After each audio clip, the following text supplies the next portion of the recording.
2 లక్షల రుణమాఫీ చేస్తామని కాంగ్రెస్ పార్టీ మాట తప్పిందని మాజీ మంత్రి హరీష్ రావు అన్నారు. సంగారెడ్డిలో నిర్వహించిన మెదక్ పార్లమెంట్ సన్నాహక సమావేశంలో ఆయన మాట్లాడుతూ మెదక్ మీద గులాబీ జెండా ఎగరడం ఖాయమని ధీమా వ్యక్తం చేశారు. బీజేపీ అభ్యర్థి రఘునందన్ రావు మంచోడు అయితే దుబ్బాకలో గెలవాలి కదా, ఆయన పనితీరు బాగోలేదని 54,000 ఓట్లతో ప్రభాకర్ రెడ్డిని గెలిపించారని విమర్శలు గుప్పించారు. చింత ప్రభాకర్ను గెలిపించినట్లుగా వెంకట్రామరెడ్డి మంచి మెజార్టీతో గెలిపించాలని ప్రజల్ని కోరారు. ఎంతో మంచి మనిషి అని పేద పిల్లల కోసం 100 కోట్లతో నిధి ఏర్పాటు చేయడం గొప్ప విషయమని అన్నారు. ఆయన 4 ఏళ్లు ఎమ్మెల్యేగా పనిచేసిన తర్వాత 4 ఏళ్లు ఎమ్మెల్యేగా ఆయన పాలన చూసిన తర్వాత ఈయన మాకు పనికిరాడు అని 54,000 ఓట్లతో కొత్త ప్రభాకర్ రెడ్డి గారిని గెలిపించారు. నువ్వు నిజంగా పనివంతునివే అయితే దుబ్బాకలని మొన్ననే గెలిపిస్తారు కదా.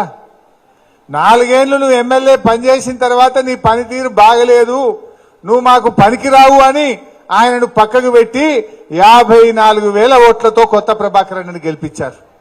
అంటే ఈరోజు ఖచ్చితంగా బీఆర్ఎస్ పార్టీ గెలుపు ఖాయం, దీన్ని ఎవరు కూడా ఆపలేరు అని చెప్పి కూడా నేను మీ అందరికీ మనవి చేస్తా ఉన్నా.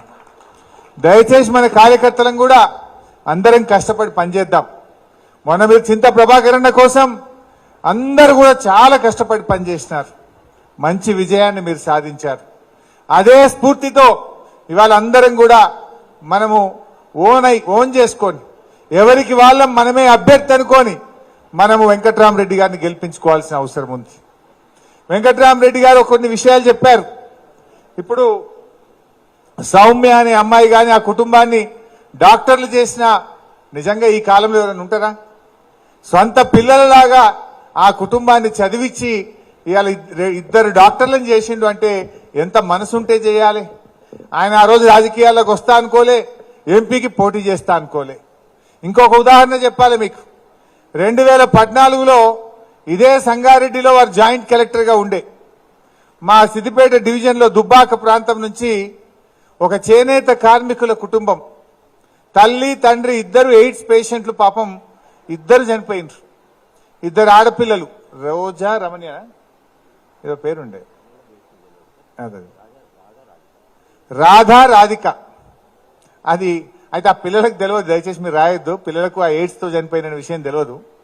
అయితే ఆ పిల్లలు రాధా రాధిక, ఆ 2 పిల్లలు ఇక్కడికి వచ్చి ప్రజావాణిలో దరఖాస్తు ఇచ్చిండ్రు. అమ్మా నాన్న 2 చనిపోయినరు, మేము అనాథలమైన మమ్మల్ని కాపాడుకోండి అని ఇస్తే, వారు ఒక మనసున్న మనిషి కనుక వాళ్ళని ఇక్కడనే సంగారెడ్డిలో హాస్టల్లో చేర్పించి ఆ పిల్లల్ని ఇక్కడ చదివించారు. చదివించి మళ్ళీ సిద్దిపేట కలెక్టర్ వచ్చిన తర్వాత సిద్దిపేటలో అక్కడికి వాళ్ళ పిల్లల్ని షిఫ్ట్ చేసుకొని ఆ పిల్లల్ని ఇలా ఉన్నత విద్యావంతులు చేసి ఆ పిల్లల పెళ్లిళ్లు చేసి ఆ పిల్లల్ని ఒక దరికి చేర్చినటువంటి వ్యక్తి. నాకెందుకు గుర్తు అంటే, కేక్ కట్ చేస్తుండే ప్రతి బర్త్డేకు సిద్దిపేట ఆనంద నిలయానికి పోయి కేక్ కట్ చేసి వస్తుండే. అరే ఏందబ్బా ప్రతి బర్త్డేకి పోతుండని ఓ రోజు అడిగితే గిట్లా జరిగింది. 2014లో నాకు సంగారెడ్డిలో వచ్చి పిల్లలు దరఖాస్తు ఇచ్చిండ్రు, ఆ పిల్లల్ని నేను దత్తత తీసుకున్నా, అనాథ పిల్లలు, ఆ పిల్లల్ని నేను చదివిస్తున్నా అని చెప్పిండ్రు.